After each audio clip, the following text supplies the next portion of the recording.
We have a career impact tool, which helps people make transitions from one job to the next.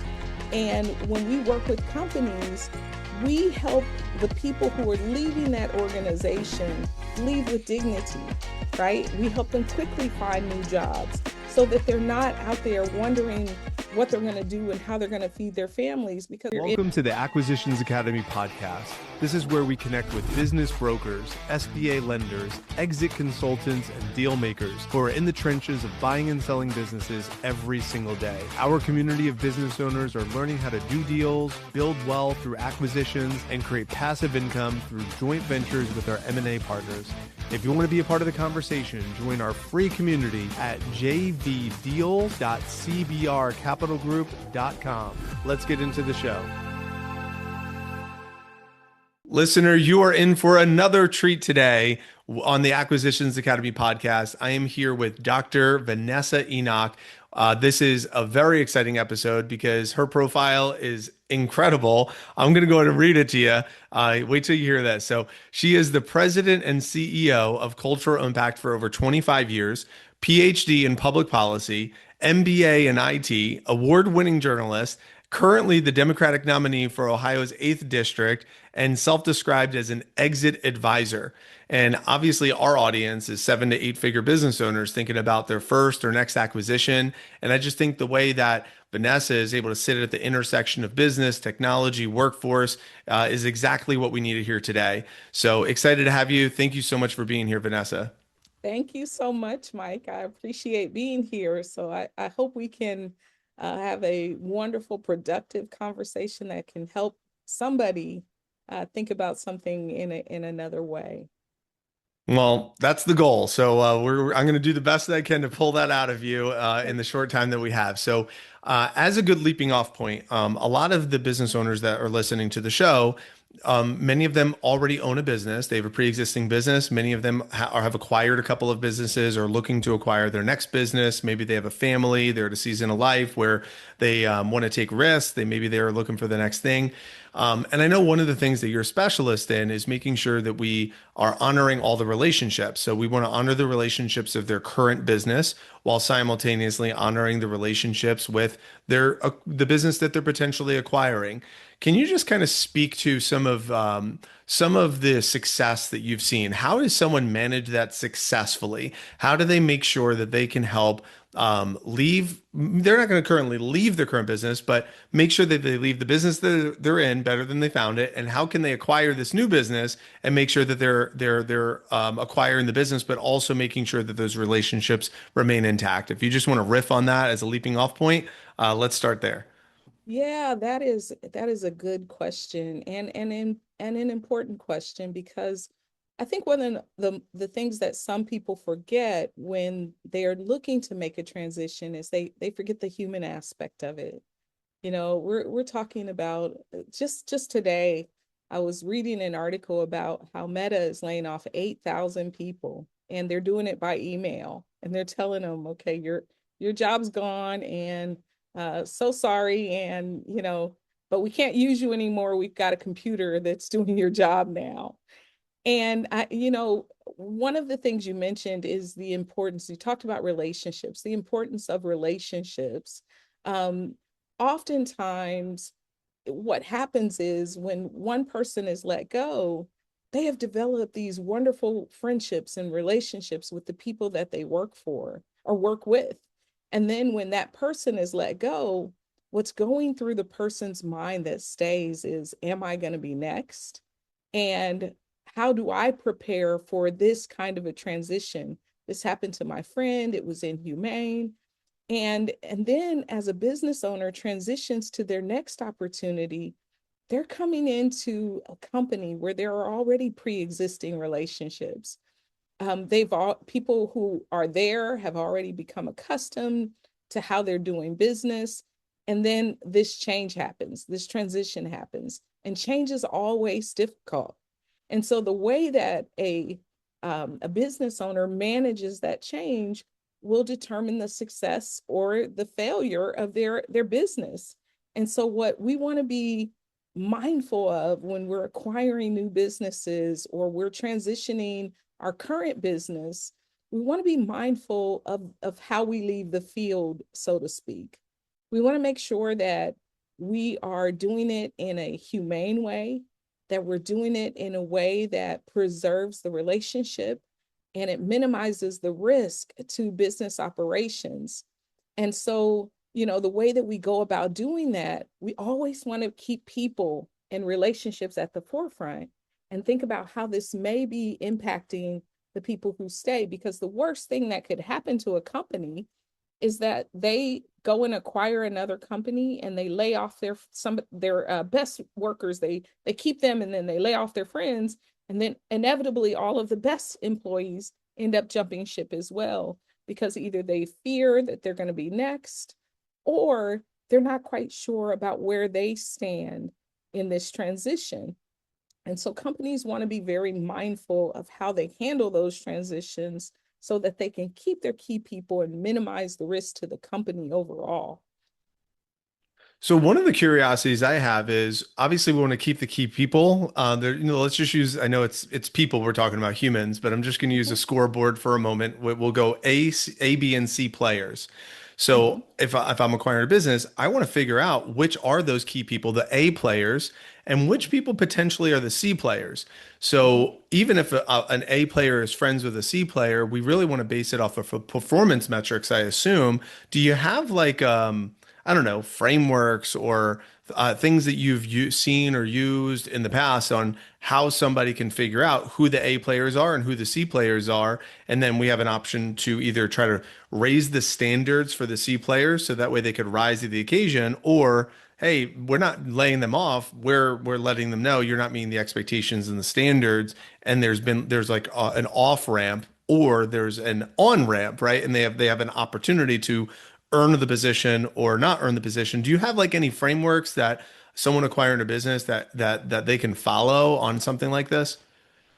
Absolutely. And it's the question you're asking is such a complex question. There are so many complexities that go into how you make that transition. Oftentimes it will require doing an assessment, and you're doing a qualitative assessment as well as a quantitative assessment. You want to go in and look at productivity. You want to look at the numbers and determine by the numbers what's happening, but you also want to make some qualitative decisions. You want to find out who's integral to making the cogs move, right? Because that story may not be told in the numbers. You could get into an organization and find out that, the little old lady that's 78 years old and she should have retired a long time ago, but she's staying there because she's an integral part of why that organization is still functioning. You might want to get in there and then determine how do we transfer that knowledge that she has that keeps those cogs moving before you go in and with an axe and start cutting off everybody that looks like they're not productive. So it really is a matter of making sure that as a leader that you're careful not to unintentionally eliminate diversity of thought. You want to make sure that you keep institutional memory, that you maintain critical community relationships. So there are so many things that you've got to think about as a leader. Layoffs and transitions can disproportionately impact underrepresented groups. If decisions aren't examined carefully before executing, they can impact you legally. One of the things, just as an example, one of the things that happened to Campbell's Soup, I think this happened last year. One of the individuals that had been laid off from Campbell's Soup, um, it took him a long time to make that transition to find a new job. He hadn't found a new job. And so at some point, he became angry and frustrated at what had happened to him in his layoff process. And then he goes and tells the story. Well, there is a vice president at Campbell Soup who said that the meat was not real meat. And then he said that they only poor people buy Campbell's soup. And they're not serving real food to poor people. Well, as a result of that, Campbell's soup they ended up firing the vice president, and doing some cleanup work and trying to revive their organization and their products. They've had to come back and say, no, everything we produce is real meat, and go through this whole cleanup effort. Whereas if they had handled that transition humanely, and we have a tool called we have a career impact tool, which helps people make transitions from one job to the next. And when we work with companies, we help the people who are leaving that organization leave with dignity, right? We help them quickly find new jobs so that they're not out there wondering what they're going to do and how they're going to feed their families. Because when people become frustrated and desperate, they do desperate things, right? And so those are some of the things that we want leaders to be thinking about as they're looking at making that transition. There's so much more than just looking at the numbers, that you want to deal with.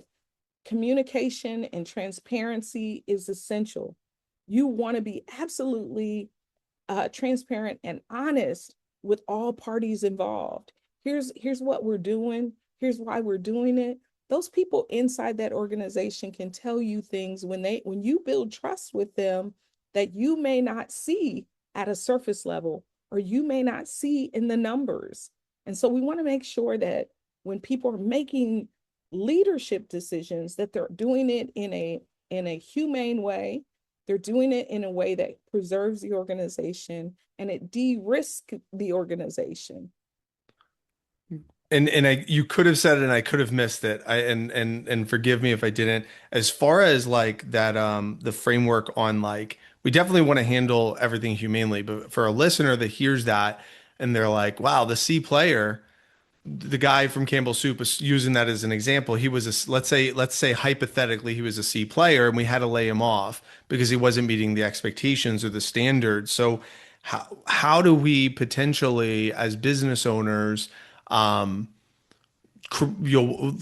essentially what I was hoping for is like, is there the framework of like, hey, this is the ramp up and this is the ramp off as a business. How does the business owner how does the person who's acquiring this business know if someone's not meeting those expectations and they're a cancer to the organization and they need to be laid off? How do we do that humanely, obviously, but also without jeopardizing the culture and the standards and expectations of the rest of the organization. So, and if we don't have something there, we don't have to force Oh, the we do. tide. We absolutely do. We But absolutely do. that's what I wasn't sure. I didn't like Yeah, yeah, hear the yeah. actual framework, so I'm Yeah, so sorry. what we want to do is we want to redeploy those people. We want to upskill those people. We want to reskill those people. We want to make sure that when we offload them, when we off ramp them, because we don't want to keep cancer in the organization, absolutely not. But we want to make sure that when someone may not fit the organization's old structure, that they can't thrive in the new organization, that they have the tools that they need to leave that organization, and that everyone who is still in the organization can feel like, okay, if anything, if it does come a time that I have to leave the organization, then this is how it's going to happen. I'm going to be okay. You want to make sure that the people who stay have the perception that I'm going to be okay.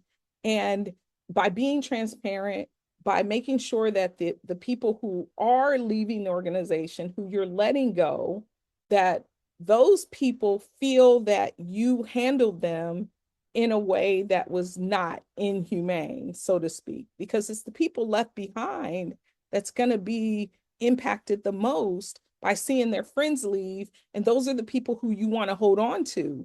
And so you want to do that in such a way that they don't feel like they could be next, right? So that's the system. That's the way we want to be thinking about that.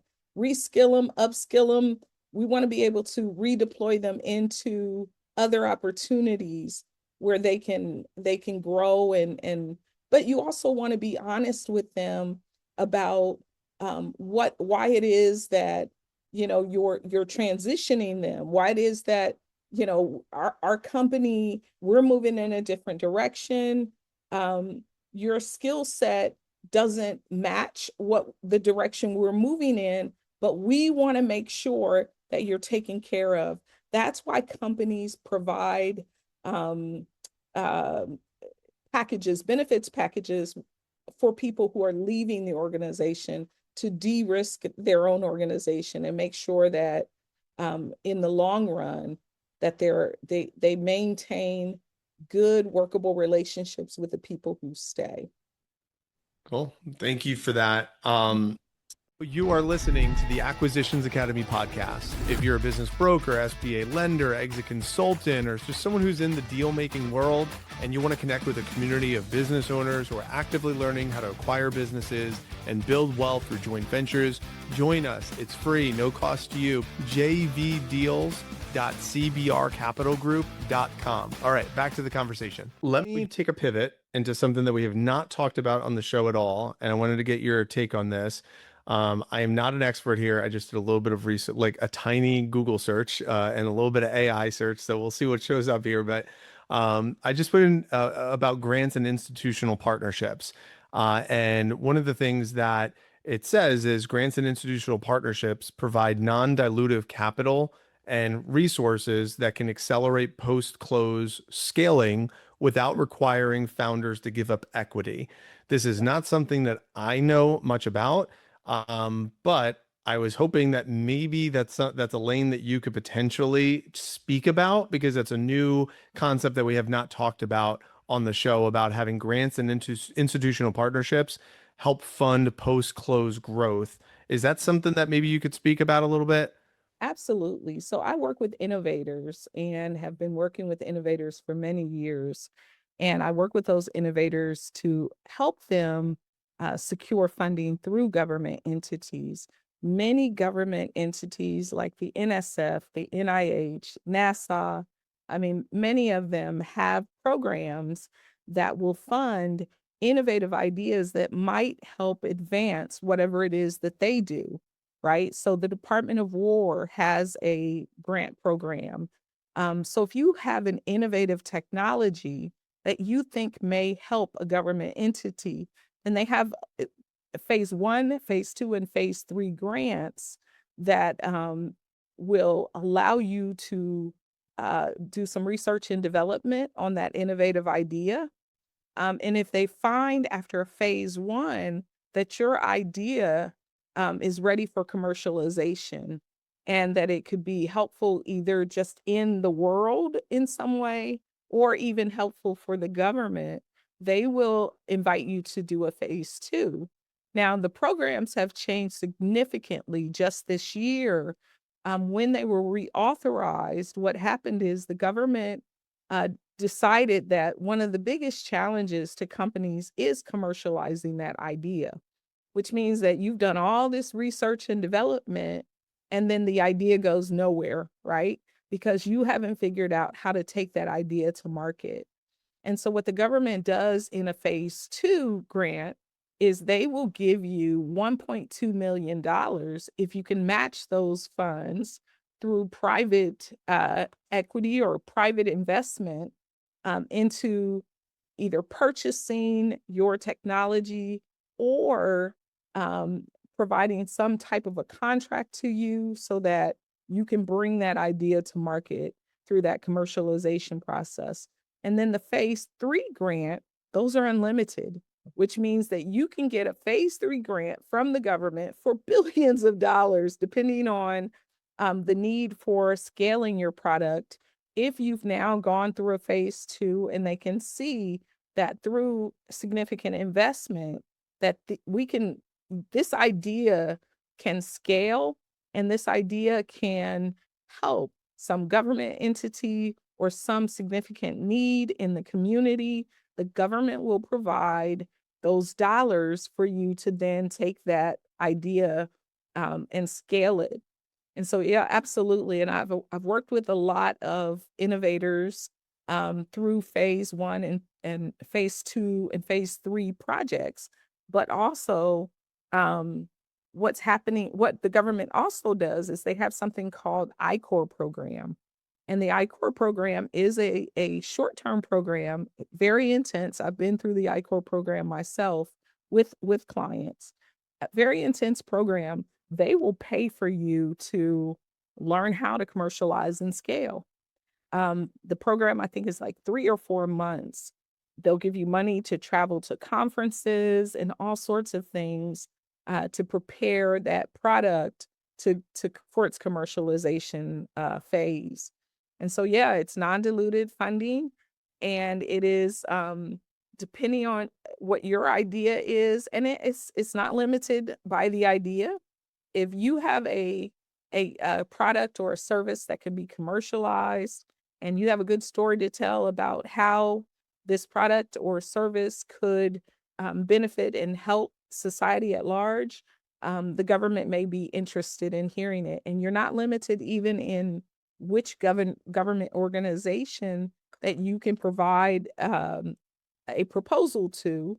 So if you think it might help this organization in this way, a different organization in another way, you're welcome to present that proposal to more than one organization. But if you provide the same proposal to two organizations, you'll have to choose which one you're going to go with. They won't let you get the money for the exact same technology from two different organizations. But if that technology can be used in a different way and you provided a different proposal for the same technology, then you can get that product idea funded in the two very different ways that it might work. And I have had clients get two different government funding sources to do two different things. I have a client, for example, who has a fire resistant technology, and their technology can also be used as a soil amendment. And so I'm working with her right now to commercialize that product, and we're raising some pre-seed funding still to finish up her research and development efforts. Well, this is extremely appealing. It's so interesting you're talking about this, Vanessa, because I have a friend, her name is Della, and she runs Tech Sherpas 365. And I was recently talking to her about like the Ohio, actually, where your state, about with the tech credit, tech cred Oh, for yeah. like the incumbent worker training, because she runs like this tech company that provides courses and certifications, Mhm. and she has a lot of like businesses and government contracts in Ohio because you could correct me if I'm wrong, but I believe I remember it was something like $2,000 per credential per employee, and then up to $30,000 for the company to be able to spend on technology for their employees. Yes. So is this like an example of cash that is accessible by the government to support a business? Is that kind of fall into this what we're talking about Absolutely, here? absolutely. So what Ohio is doing through the TechCred program is trying to ensure it, ensure that businesses can upscale their employees, right? Upskill their employees. And so what happens is they'll pay for them to go through that training, and then they'll pay for that credential as well. One of the things that I think a lot of employers don't think about when they send people to go through securing the credential is that they're still having to pay for that person's hourly wage. And so for the hours that they spend pursuing this credential.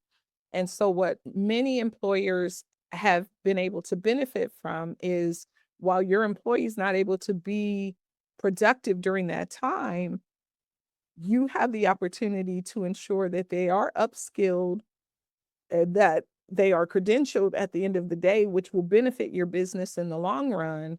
And then you don't have to cover both their salary cost as well as their training costs. You're bearing the cost of them going through that program, maybe their hourly wage, but you're not having to pay for the credential and for that training as well. So it works well. And I have used that program to upskill my employees as well. So they can pursue any, any accredited tech program. And I mean, it's the breadth and the depth of the training courses that are available are tremendous. And so, definitely a great opportunity for anyone that's looking to, upskill their employees, and they're in Ohio. I love that. It's like so coincidental. I was just talking to her. She's a woman owned small business, and out of Florida, but she was just telling me about Ohio, and it's so interesting how that. I might have to make the introduction to you because you'll love her. She's fantastic. But Awesome. yeah, I think she has like 1,000 businesses or something like that she works that use her courses just from Ohio alone. So it's really cool. But anyway, I side tangent. I'll make the intro off air, No, but. let me say that too, because there are business owners on here. If you have a training program, Ohio offers, through the people who do the trainings through the TechCred program, are securing WIOA funds, which is a federal program for retraining staff and employees. So if you want to become a trainer and provide those kinds of services, that opportunity opens up at the beginning of June. And so you can also be a trainer. And we're actually working on becoming a trainer in the AI space, where we will then be paid for our own tech trainings. So on one hand, we want to get our marketing people certified, and they can go through a tech cred program and get certain certifications for that. And then on the other hand, we can provide certain tech trainings.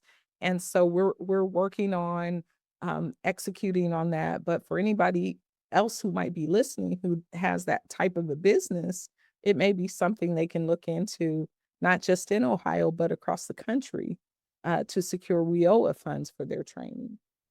Very exciting. And when you're saying WIOLA, that's a new term for me. WIOA. So it's Workforce Opportunity Investment Act funds. It is a federal program that will pay for retraining and reskilling the workforce. Very cool. Look at this. Listener, we're pulling out some good stuff, man. This is stuff I did not know. So, Dr. Vanessa, I know we're kind of gearing up a little bit towards the closing here. I did want to make sure that we spend just a moment talking a little bit about your vision about Smart Village, and the vision for, a technology enabled community, and just like this kind of connects to housing and workforce and entrepreneurship. If you could just kind of paint that picture for us, tell our listener a little bit maybe where they could learn more about that vision and what you're doing there, because I think it's a really awesome initiative that's happening. So let me first of all tell you what a smart village is, because a lot of people have that question, like, well, what the heck's a smart village? A smart village is a technology-enabled, people-centered community development model that's designed to improve the quality of life by integrating affordable housing, economic opportunity, workforce development, sustainability, digital infrastructure, healthcare access, education, transportation, and entrepreneurship, all in one connected ecosystem. And so, in particular, I am part of an organization, a company called Evolve Green Solutions. And this a smart building smart villages is a passion project for me. It is one of those things where it's my mission in life, right, to build affordable housing. And we are building affordable housing in across the US, as well as in Colombia, Guyana, across Africa. And so we're building these affordable communities, that are models for the future. And so, unlike traditional development models that often address problems in isolation, smart village development focuses on building entire communities that are intentionally designed to create long term economic mobility, resilience, and self sufficiency. And so, where a person may, in a traditional community, go and buy a home, or not even buy a home, they may rent a home somewhere, right? um Smart village development is about reimagining how communities function especially underserved, disinvested, and historically marginalized communities. So it combines innovation with equity. And the goal is not simply to just build housing or infrastructure, but it is to create environments where people can live, they can work, they can learn, they can start businesses, they can access healthcare, develop skills, build generational wealth, and do it all within their own communities. So, in practice, a smart village may include mixed income housing, workforce training centers, incubators for small businesses, broadband and smart technology infrastructure, renewable energy systems, urban agriculture, telehealth access, all of these things that we are seeing come about in this new ecosystem that we now live in, where we might have challenges with childcare, right? So these smart villages, everything will be self-contained, transportation solutions within that community, community-centered public spaces. We're no longer isolated, but we become communities again where we talk to one another, where we know our neighbors. But technology becomes a tool for improving efficiency and safety and access and economic participation, and not just a luxury feature. So a major component of the smart village is economic integration. So too many communities have housing without jobs, or jobs without transportation, or workforce programs disconnected from actual economic opportunities. And so smart villages are intentionally designed to connect those systems intentionally. And for example, residents may have access to apprenticeship programs in a smart village, AI and technology training, and entrepreneurship support, local manufacturing opportunities, all contained within this one ecosystem. They'll have pathways into emerging industries directly within the or connected to the community ecosystem. And what we're finding is, as we are building and developing across the globe, that more organizations, more government entities are saying, you know, we have all of these problems that we have to solve. And when we hear the problems that they're trying to solve, we're consistently saying, okay, they need a smart village. They need smart villages where people can get to work, because work is right there in that community, and it's environmentally friendly work. It is energy efficient. So we're building homes through Evolve Green Solutions. Our homes are fire resistant, wind resistant, water resistant, termite resistant, and we build out of a material called SIP panels, right? And our outer walls are built with magnesium oxide. Our inner walls are, we have an opportunity to either use magnesium oxide. Some countries want that on both the inner walls and the outer walls, or we can use lumber. But it takes us about 6 days to build a house from floor to ceiling. And we have we're building homes in mass numbers. And incidentally, as your listeners might be looking to for opportunities to invest, we're looking for investors in various communities to invest in building those kinds of communities in their areas. And so we do have a franchise program where they can do that. But yeah, that's what smart village development concept is all about. Is shifting the conversation from managing poverty to building prosperity. So people in these smart communities, they own their homes. So we give them opportunities to own through co-op models and various models, to ensure that people who might traditionally not be able to afford to own their own homes, they can own them. They're affordable, and not the kind of affordable where we're talking about, oh, it's $400,000 to build this new home and that's affordable. We're building homes that people can actually afford to live in. Very cool. I really appreciate that, and I'm glad you shared that. If somebody wanted to learn more, spend more time with you, where would you like to send them? They can go to my website at www.cultural, cultural impact.com.